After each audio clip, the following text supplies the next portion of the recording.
আসসালামু আলাইকুম বন্ধুরা, আপনারা দেখছেন সিঁদুরের মূল্য নাটকের 247তম এপিসোড। ভিডিওটি শুরু করার আগে একটি লাইক দিন, শেয়ার করুন, চ্যানেলটি সাবস্ক্রাইব করতে ভুলবেন না। তো চলুন শুরু করা যাক। এপিসোডের শুরুতে আমরা দেখতে পাই মিশ্রি অর্জুনকে রেডি করিয়ে দিতে থাকে। তারপর ওদিকে আমরা দেখতে পাই কামিনী তার চোখে কি যেন একটা দিচ্ছে। ঘণ্টি বলে, মা আমাকে দিয়ে দাও না। কামিনী বলে, বেটা আজকে দিনের আমি প্রস্তুতি নিয়ে ফেলেছি। ঠিক তখনই ছোট দাদি ওখানে এসে বলে, কেমন প্রস্তুতি? কামিনী ভয় পেয়ে যায়। ছোট দাদি তার দিকে এগিয়ে এসে আবার বলে, বল কামিনী। কামিনী বলে, ঘণ্টি কোনো দুষ্টুমি না করে বাড়িতে তো বড় পুজো আছে, এই জন্য আপনি তো জানেন আমার শয়তান অনেক শয়তান। ছোট দাদি ঘণ্টিকে বলে, ঘণ্টি বেটা নিচে পুজো শুরু হবে, তো আপনি এখানে কি করছেন? যাও নিচে যাও। তারপর ঘণ্টি ওখান থেকে চলে যায়। ছোট দাদি কিছু গয়না নিয়ে এসে বিছানার ওপর রাখি। সেগুলো এক এক করে খুলে ছোট দাদি কামিনীকে বলে, কামিনী এখানে কিছু গহনা আছে তোমার জন্য আর ঘণ্টির জন্য স্বর্ণের চেন, দেখো। ছোট দাদি বলে, কামিনী আমি তো পরিস্থিতি বদলাতে পারবো না, কিন্তু আমার ছোট নাতি আর তার মার জন্য এটুকু তো করতেই পারি, তাই না? কামিনী বলে, জি ছোট দাদি। বলে, এটা রাখো, এটা তোমার অধিকার। কামিনী বলে, থ্যাংক ইউ দাদি। ছোট দাদি বলে, আর হ্যাঁ তাড়াতাড়ি আসো পুজোতে। কামিনী বলে, জি। তারপর সেখান থেকে ছোট দাদি চলে যায়। ঠিক তখনই সেখানে ছোট ফুপু এসে দরজা বন্ধ করে দেয়। কামিনী তো গহনাগুলো হাতে নিয়ে অনেক খুশি হয়ে যায়।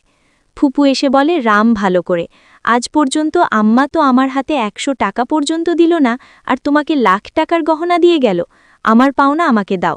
কামিনী বলে, আপনি কিচ্ছু পাবেন না। এই বলেই গহনার বক্সটা তার হাত থেকে কেড়ে নেয়। ফুপু বলে, কেন? কামিনী বলে, বানে আপনাকে না, আমাকে। কেননা কোটি টাকার স্বপ্ন দেখলে লাখ টাকায় বিক্রি হয় না, বুঝতে পেরেছেন?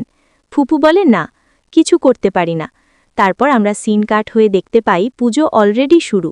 বাড়ির প্রত্যেকে সেখানে উপস্থিত আছে, অর্জুন মিশ্রি বাদে। পুরোহিত মশাই বলে, বাচ্চার মা বাবাকে ডাকেন। ঠিক তখনই সেখানে অর্জুন আর মিশ্রি আসে। পুরোহিত মশাই বলে, পরিবারের প্রত্যেকটা সদস্য বসে যান, আর অর্জুন আর কামিনী আপনারা 3 জন এক পরিবারে বসে যান। তারপর কামিনী অর্জুনের হাত ধরে সেখানে বসতে নেয়। মিশ্রি কান্না করে সেদিক থেকে চলে যেতে নিলে কামিনী তারও হাত ধরে। কামিনী বলে, এই পুজোয় অর্জুনের সাথে বসার অধিকার তোমারই আছে, তাই না? তুমি অর্জুনে বউ, আর কে কোথায় বসে তাতে কি যায় আসে, শুধু মনের শ্রদ্ধা আর বিশ্বাস থাকা দরকার, বসো। এই বলে মিশ্রি আর অর্জুনকে একসাথে বসতে দেয়, সেই গিয়ে অন্যদিকে বসে। পুরোহিত মশাই বলে, এবার বাড়ির প্রত্যেকটা সদস্য বসে পড়ুন। মিশ্রি মনে মনে বলতে থাকে, এর এত ভালো ভালো কথা, ভালো ভালো ব্যবহার আমার কটকা কেন লাগছে? মা এখন তো জানি না, তবে আজ জেনে যাব। তারপর আগের পর্বতে মিশ্রি ফুলের ডেকোরেশন করার সময় তার মধ্যে একটা ক্যামেরা লুকিয়ে রাখে। কামিনী মনে মনে বলে, তুমি প্রচুর মাতারানির করবে, কিন্তু প্রসাদ আমি তোমাকে দেব। মিশ্রি, এমন প্রসাদ দেব যেটা তুমি জীবনেও ভুলতে পারবে না, বাট একটু অপেক্ষা কর। মিশ্রি মনে মনে বলে, অল্প সময়ের মধ্যে প্রমাণ হয়ে যাবে কে সত্যি, আপনার ভালো ব্যবহার নাকি আমার সন্দেহ। তারপর পুজো শুরু হয়, সবাই চোখ বন্ধ করে। কামিনী একটা সুই বের করে নিচে রাখে। তারপর সেই সুইটা দিয়েই মিশ্রি একটা ছবিতে সুইটা কেটে দেয়। ঠিক তখনই মিশ্রি চিৎকার করে ওঠে, কেননা সেই সুইটা মনে হয় তার হাতের মধ্যে কেটে দিয়েছি। তারপর আবার সেই একই ঘটনা ঘটে। বড় দাদি বলে, কি হয়েছে বৌমা? মিশ্রি বলে, জানি না বড় দাদি, হঠাৎ আমার পুরো শরীর ব্যথা করছে। তারপর আবার সেই একই ঘটনা ঘটে, মিশ্রি চিৎকার দিয়ে পড়ে যায়। তারপর সবাই তার পাশে আসে। তারপর কামিনী মিশ্রির ছবির উপর আরও কিছু একটা দিয়ে দেয়। এতে মিশ্রির অবস্থা আরও খারাপ হয়ে যায়। সবাই তো অনেক ভয় পেয়ে যায় মিশ্রির অবস্থা দেখে। কামিনী তার ছবির ওপর আবার কিছু একটা দিয়ে দেয়। এতে মিশ্রি যেটাতে পুজোর আগুন জ্বলছিল সেটা সে হাতে তুলে নেয়।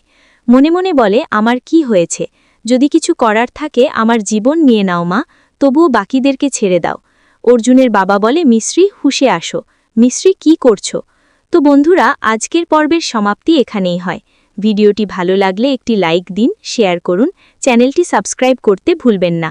পরবর্তী পার্ট দেখার জন্য আমাদের সাথেই থাকুন। আল্লাহ হাফেজ।